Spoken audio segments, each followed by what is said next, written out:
What's up everyone, MK Tom Brady here, and in this video we need to have the most important discussion in the history of the NRS community. It's something we need to be talking about as a community. All of these things must be talked about, and you know, a lot of people have been feeling this way for quite a long time on all these subjects that I'm going to talk about.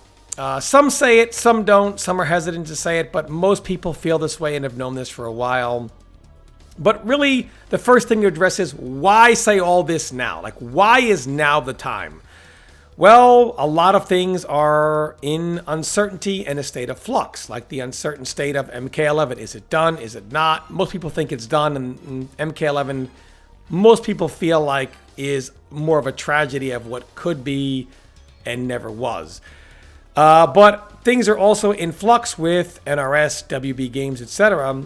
As I don't know if you've been living under a rock, but it appears WB Games will be split up as AT&T merges Warner Media with Discovery News, and WB Games is getting broken up somehow due to AT&T's Warner Media Discovery sale merger. Some of the gaming companies will still stay with AT&T, and some will go with a new company or the new company. And what's happening, what's going on with this, how is this going to affect future titles, the next MK game, when are we going to get anything, what's going on? A lot of stuff is, in my opinion, on the brink of change. And when things are on the brink of change is when these types of discussions need to happen. And ironically, as I was thinking this last night, somebody messaged me and says, you got to check out Justin Wong's stream. He said a lot of things that make a lot of sense. So I tuned in, and a lot of what he said, a lot of us know to be true. And I want to weigh in on this, and we all need to be having this discussion today going forward. And some of it I agree with, some of it I don't. I want to start with this statement here because I know everybody's going to try to start here to disqualify his comments. So let's start with the first clip. Yeah, but I don't like MK11 at all. I'm not a fan of MK11. He's making a lot more. I just don't think the game is fun. Okay, so he doesn't like it. He doesn't think the game is fun. Now, a lot of people are going to try to pounce on this and say, oh, well, you know, he's just being an NRS hater, an MK hater. First of all, let me just say that when most people use the MK hater thing, the number one thing they go to is, well, they're trash at the game, they suck at the game, they're just hating. This is not just a legend in the FGC, this is an icon, Justin Wong. His legacy is cemented for all eternity as one of the greatest. So him not currently winning at a game has nothing to do with his opinion, because he doesn't need to win ever again. This is just his opinion, and I like how he put this. I don't like the game. I don't find it very fun. When most people make this argument, they use a very broad stroke. Nobody likes it. Everybody knows it's not fun, or whatever it may be.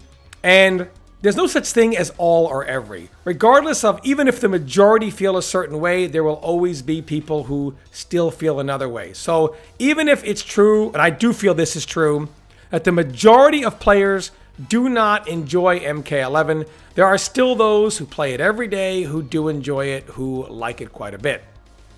So, but yeah, this is something, now keep in mind, a lot of MK11 players who for years have been talking about how much they love the game, it's fun, people don't know what they're talking about, haters, this and that. When they were streaming MKX the other day, all of a sudden, you know, the truth is, we didn't really like it. We've been bored for over a year and a half. We haven't enjoyed the game pretty much ever. It's been boring. It's almost always been boring. It's needed a lot of things pretty much since the beta. Now, all of a sudden, near the end of the game, or at the end of the game, as most people don't believe it's getting anything, now everybody, or at least everyone that was streaming on that day, again, not everyone feel this way, but those people all of a sudden now have changed their tune to now it's always been this boring game, and they pretty much roasted MK11 to the floor on that day. So a lot of people do feel this way, and it's not about them hating. It's just about, you know, potential unfulfilled by Mortal Kombat 11, and the fact that it may never grow to fulfill that potential just gets people very, very frustrated. All right, so Justin Wong goes on to comment on things further. Yeah, MKX is so much better than MK11. That was like 5 drop scrambles in a row. Oh man, they playing. Oh, the bust out again? Okay, nice check on Isn't like the next Twitch rivals MKX, right? It's MKX, not Twitch. It's not MK11, yeah, right? Rebel. Yeah. It's it's later this week. Yeah, that's. Think about that. The fact that Twitch Rivals is doing MKX and not MK11 says a lot about the game. It says a lot about the game. Nice bust out. Okay, so of course now he's talking about the Twitch Rivals event that is being held, in which they're doing, MKX instead of MK11. Now, of course, they could use MK11, but they're going with MKX. And what he's saying is, look, if this was the game that everybody truly, passionately loves, I mean, it sold 11 million copies, right? Why would they go back to MKX, right? If this is the game that everybody, look, there's all these events we hear all the time, like, no, MK11 is more alive than ever, it's bigger than ever. And yet MKX is in Twitch Rivals, which, listen, I'm not the biggest fan of MKX. It has a lot of issues. But the thing is, MKX gives you more creativity than MK11. MKX, its creativity is very one-dimensional. How many ways can I find to mix you up with 50-50s? But there is more creativity there. Mortal Kombat 11 has the potential to be the most creative, not just NRS game ever, but fighting game ever with its custom variation system. But think about this. In a game that has a custom variation system, there are still quite a few characters who are stuck using their default loadout because they can't really equip any customs. They can't really do it. That just goes to show you how limited MK11 really is. And it's very universal as well, from its meter building to its, everything is very universal, in general throughout the game. And there's not much room for creativity, which is why the game, probably within the first 60 to 90 days, was pretty much peaked out. And I don't really think the meta has advanced any from that time, which is why the game got very stale so quick. And fighting games need to be creative. You need to have creativity in a fighting game. A meta can't be flushed out within the first 60 to 90 days and expect the game to live 2 years, 3 years, 4 years. It's just not possible. All right, so Justin Wong again weighs in on some other stuff. How it is, right? Like you pick the name. Yeah, see, but the thing is, Sonic Fox said the NRS community is low tier versus Street Fighter and other games. But the thing is, like, the MK community in general is pretty small, right? The NRS community is pretty small compared to like the bigger games. So the bigger games have more numbers, more players, more people interested in like developing tech and strategy for the game, while MK11 is very like niche community. So like, it just really depends on the player base. Okay, so he basically, somebody asked him about a comment that Sonic Fox made a while back where he said the NRS community is low tier compared to the other fighting game communities.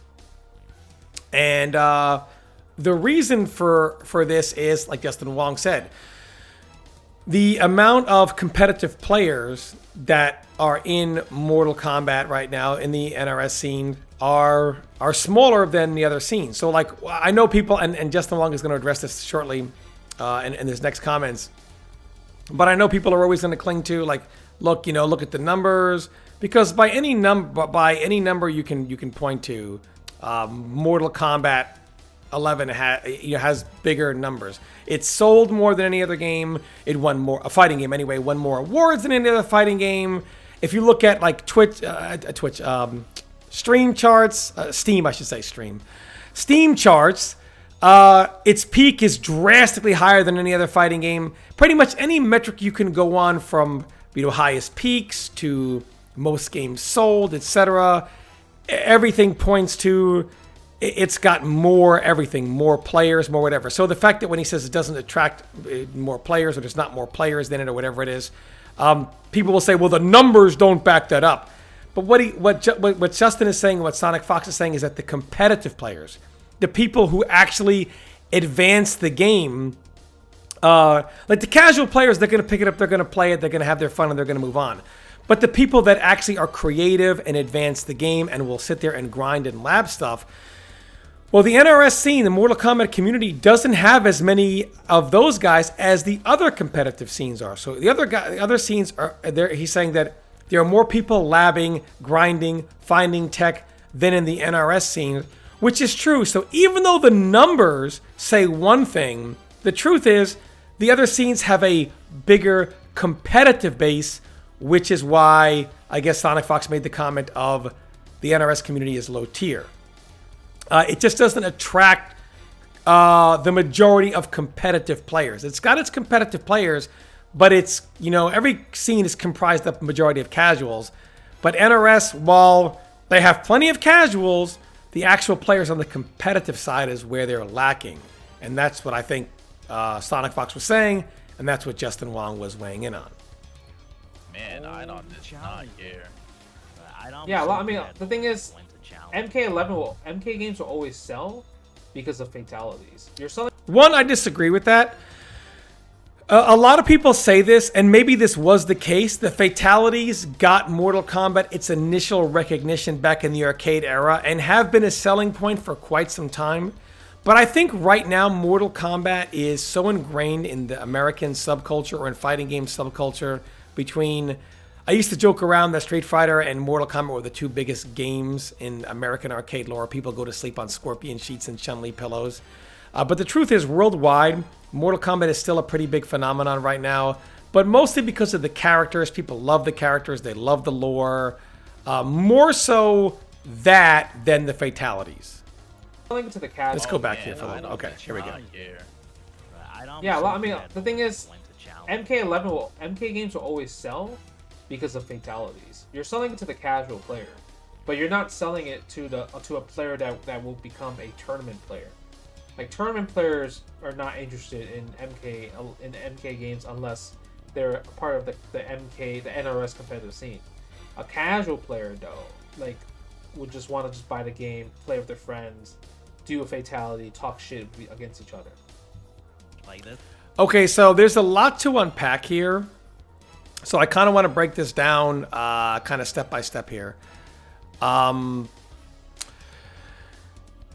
This is kind of interesting here because what he's saying is, look, even though the games sell more, right? Like, as we brought up, like, everyone always goes to this route. Whenever people use, again, like that talking point, people always go to, well, look at the game, it's sold more, etc. What do you mean there aren't as many players? It's whatever. And like he said, the game will always sell more because of the casuals. But it's not the majority of it's not the competitive base that is buying the game. It's more so the casual. And that's every game, right?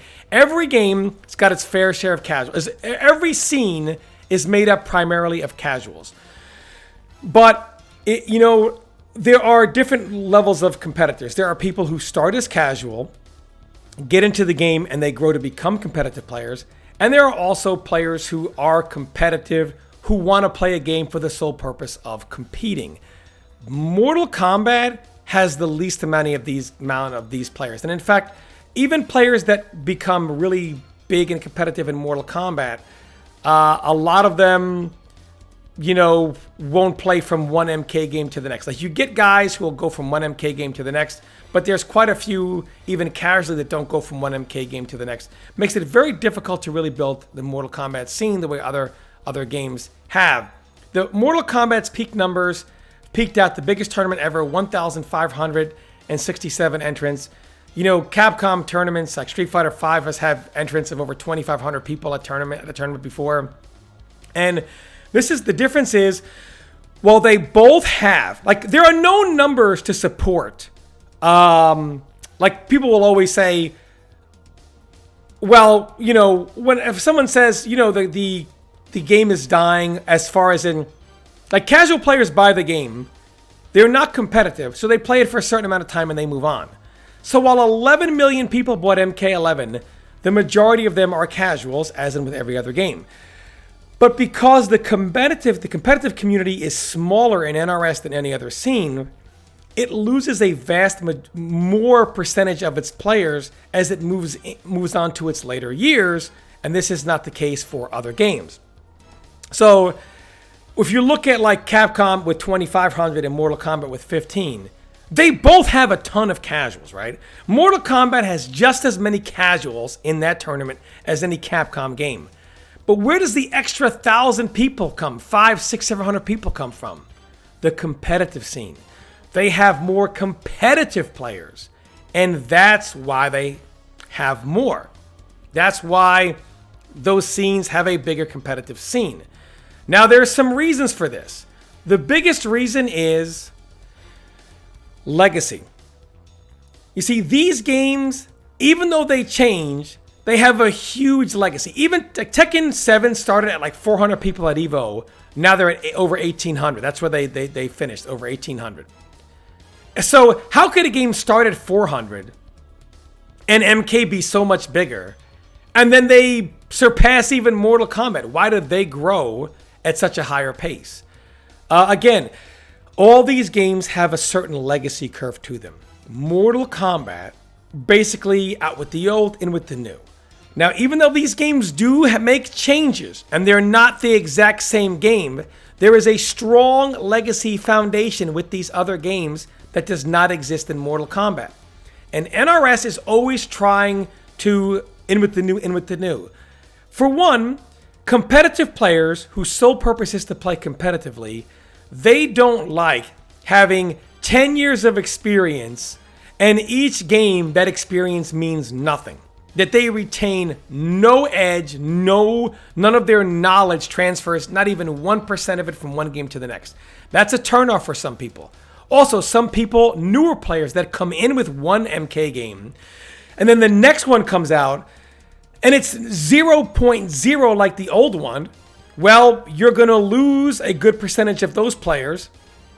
So what happens is Mortal Kombat will always lose a lot of players and bring in a lot of players, and then lose a lot of players, then bring in a lot of players. So their growth is slower, and their competitive growth is drastically slower, just because, again, also, whenever you're doing this, out with the old, in with the new, sometimes when you scrap great ideas and you always think you're going to come up with a new good one, sometimes you come to a point where you run out of ideas, where you needed to keep what was good and improve on it rather than scrapping it and always starting from new. And that is what happened in Mortal Kombat 11, right?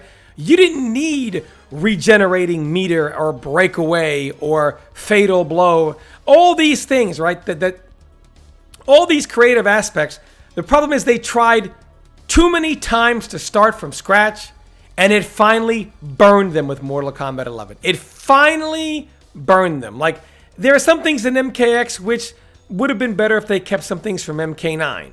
And if they took MK9, basically incorporated some MKX elements, so there's still a lot of new stuff, but they're advancing the game and giving players, maybe some people do like a little more Rushdown or a little more 50-50.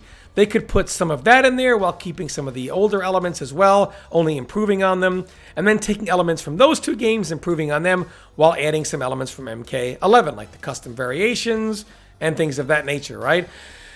Instead, they're always from the ground up, from the ground up, from the ground up, from the ground up, and that's really, like, no matter what, casuals don't care about that. Like, you could tell the game was, any game, they do no legacy because, look, hardcore players, they want to keep some legacy from one game to the next. Casuals, they don't care. Something brand new, they want the casual player to feel that on day one, they have the same chance as everybody else. And in a perfect world, that would be great. But you're scrapping great ideas for the assumption that you're going to come up with a better one. And in MK11, it finally caught up with them. And I think a lot of what Justin Wong was saying is true here, but there are reasons for that, right? And I think NRS needs to take a long look going forward and realize, you know what? We've got to start going what works, but we know what works, and going forward in future titles, we improve on them, we can add to them, but the ideas that work, we don't throw in the trash and always start from ground zero every game. And this is the right time to have that discussion, and hopefully NRS learns from that. And now finally, Justin Wong finishes up here. A more inspiring, exciting game would be. Oh, hold on, let's go back a little bit. He's just not a passive. Like, he's not only just passive, like he'll block it out, but he's also not afraid to challenge or attack. Yeah, if MK11 were a more inspiring, exciting game, it would be how it will have a bigger, high-level base. Sure, that's why MK10 was great. MK10 was doing so well. MK10 had amazing events. The tournaments were so fun to watch because it was so. It was just chaos and mayhem. So I mean, you had your evidence right there. It's just MK11 is just such a super crazy watered down version. Okay, and this really is, again, you know, MK11 is such a watered down version of Mortal Kombat in general, right? It's so watered down. He said a lot here that I want to unpack.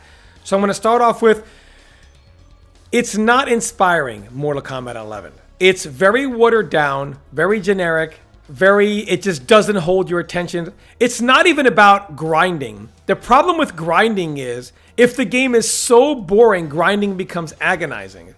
Now, getting around bad matchups or unfavorable situations or learning a new character, sure, losing sucks, grinding through a tough situation sucks, but you enjoy the game, so you put up with the pain of losing in unfavorable situations or hard matchups.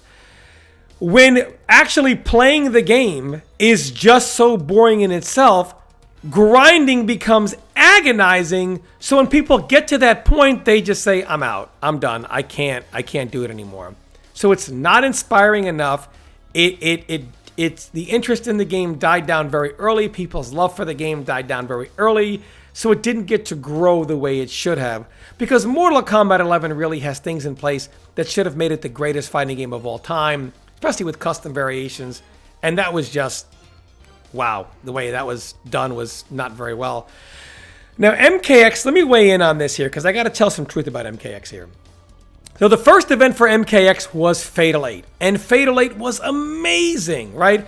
The interest, the buzz around MKX was times 10 the buzz around MK11.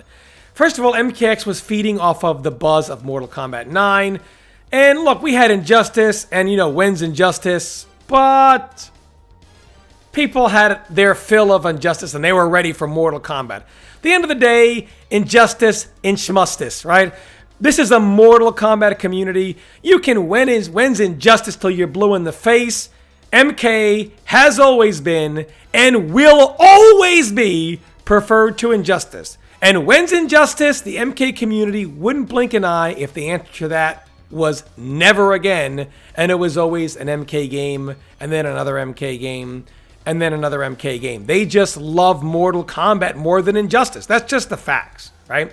So MKX, people were like starving for MK again, right? I mean, they wanted, like, well, MK9, people did like it. They really loved the game despite all its faults, and God knows it had its faults. And Injustice had that, we miss MK taste in their mouth. Fatal 8 was an explosion. Everybody loved it. It was a massive event.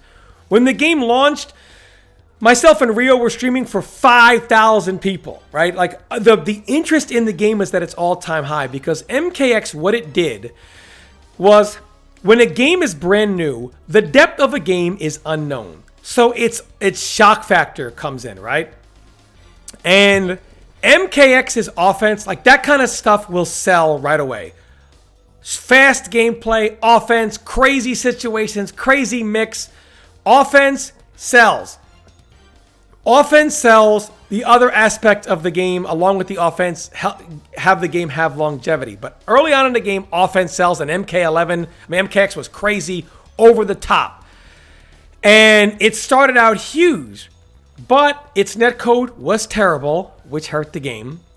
After several months of the game, the offense, people were like, okay, 6 Tanyas in top 8 at CEO, Quan Chi hit you once. People were like, they were kind of getting a little upset with, things in MKX. And the hype was starting to die down, especially since the netcode was so bad. But then we got MKXL that improved on a lot of things, gave us another stage, more characters, Alien, like the guest characters were also really, really good as well. And look, people were getting hyped for the game again. They were getting hyped for the game again. And at the second Evo for MKX, Mortal Kombat X, probably the people, it's streamed for thousands of people, and the hype was real. Tekken Master trying to go up 1-0 in this grand final He's set. gonna do it. He's gonna do it. Oh man, nobody in the crowd saw this coming. Oh, and look at the glance from Tekken Master. Woo, and Sonic. this. Whoa! Whoa! I don't think we've ever seen that before. We have Yikes! never. We're seeing Oh man! bareheaded human Sonic Fox. I thought his brain would be exposed there. Looking all too human right now. Wow! Okay, so there we saw, I mean, like, there were so many people that I was watching this on stream. People were like, whoa! Like, Tekken Master resets the bracket, goes up 1-0 in the second set. People are like, wow, what an amazing set. What an amazing set am I watching here? Hell yes, MKX, Mortal Kombat! And then in the last game, this happened. And it is all tied up 2-2 Evolution 2016. Look at these players right now. This is unbelievable. Nobody's wearing a blue hat. I can't believe this happened. What will he do? What's the final pick against Blood God Kotal? Certainly there are some counters to him. Let's see what he does. Who would have thought an NRS Grand Final at Evolution with no blue hats? Well, but maybe with the alien. Oh, he finally brings out the secret. No more dilly-dallying here. And that, ladies and gentlemen, is when Mortal Kombat X died. You see, people were watching this hype set of Aaron Black versus Kotal Khan, and then in the last game, Sonic pulls out Alien and obliterates Tekken Master. And like Ara said, no more dilly-dallying. People in the stream chat were like, damn it, NRS, once again, and their stupid characters, their stupid, almost a great game, you know, and then they always have to have something that is so stupid and unfair and obvious, and they let it sit there for 6, 7, 8, 9 months and never touch it. Like, it was obvious that some of this stuff was happening. You would think that they would learn after having 6 Tanyas in top 8 at CEO, but nope. A stage where the whole world was watching a hype set, they go, man, he could have just picked Alien and 3-0'd him. They felt that they were fooled. They were fooled into thinking they were watching this hype set, this hype game. Meanwhile, nope, Alien, pull him out, GG's. And they were done. And NRS scrambled to try to fix this. They put a patch out, which nerfed Alien, nerfed Melina. Didn't really nerf Demo Sonya, which God knows why. And no armored launchers. You know, they overreacted, right? They again overreact. Because the thing is, no legacy. Whenever you start new, you don't really know what problems to address, right? Now, if the game was living longer than 2 years, maybe they could fix some things. So they tried to fix. First of all, a lot of people left on that day and never wanted to come back. Ever again. Never. Which speaks a lot to how boring and how bad in a lot of ways MK11 is, that people would actually go back now when they wouldn't go back then. So it got a major patch in which they toned down some of the stuff. They got rid of armored launchers. And even that was the wrong thing. You see, because here's a fighting game in which a lot of the stuff that is kind of over the top was held in check by the armored launcher. The excessive jumping. Kenshi moved up in the tier list because, look, there's a debate now of how far up, or did he not move up at all. But Possessed Kenshi was held in check by, he couldn't really go to his pressure. He couldn't do his drop-down teleport because you could react so late and use the armor and get your armored launcher. It destroyed his pressure, destroyed his teleport altogether, right? So the armored launcher was put in the game to keep certain things in check, and then they just removed the armored launcher without actually thinking about what do they do about the things in the game in which the armored launcher was in the game to hold in check. So it still caused a whole bunch of other issues. And like most NRS games, MKX is always that one patch away. MK11 is a one massive, ridiculously large, unfathomable overhaul away. But MKX also that one patch away. NRS Games is always that one patch away, that one tweak away, because they do a 2-year window with no legacy, so they have a new set of problems that takes longer than 2 years to address. So really, this is a discussion we need to be having in the NRS community. Because even though I do enjoy MKX more than MK11, MKX certainly had a ton of issues. And if people went back to grinding the game competitively again, as in like make it the main tournament game for the MK community while we wait for whatever's going on with the next game, people would still soon figure out that, yeah, there were... I mean, the last tournament for MKX had $10,000 pot bonus and only 60 people showed up. And the community was like, we're done. We don't want it anymore. But because it was, I guess, in theory, more enjoyable, more creative, people want to go back to it now, at least for fun, because at least they're not bored when they play it. There are a lot of things to address here, a lot of things to unpack here, but this discussion has to be had as a community. And this cannot continue, right? Going forward in their next titles, NRS has got to look at some of these issues, look at some of these things from their past, look at some of the reasons as to why these things are true, and address them. And look, I'm not hating here. I'm not even being negative. I take no pleasure in going over this stuff or saying this stuff, right? But it's stuff that has to be addressed because it is concerning and it is an issue. And it's not me hating. I love MK. I love the MK community, and something has to change going forward. And hopefully we can have these discussions in our community and something finally will change going forward. But let me know what you guys think. Thanks for watching, everyone, and stay tuned for more content.